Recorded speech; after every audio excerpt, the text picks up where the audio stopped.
බොහෝ දෙනෙක් අතර තියෙන වැරදි මතයක් තමයි ශ්‍රවණ උපකරණයක් දාපු ගමන්ම ශ්‍රවණ ඌනතාවය සම්පූර්ණයෙන්ම යථා තත්ත්වයට පත් වෙනවා කියලා.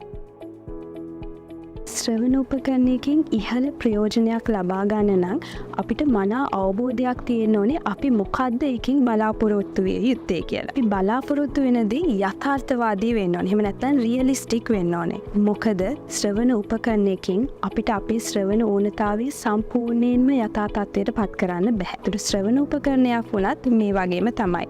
ඔබ අලුතින් ශ්‍රවණ උපකරණයක් පාවිච්චි කරන්න සූදානම් වෙන කෙනෙක් නම් ඔබට යම්කිසි අවබෝධයක් තියෙන්න ඕනේ මේකට හුරු වෙන යම්කිසි කාලයක් යනවා කියලා.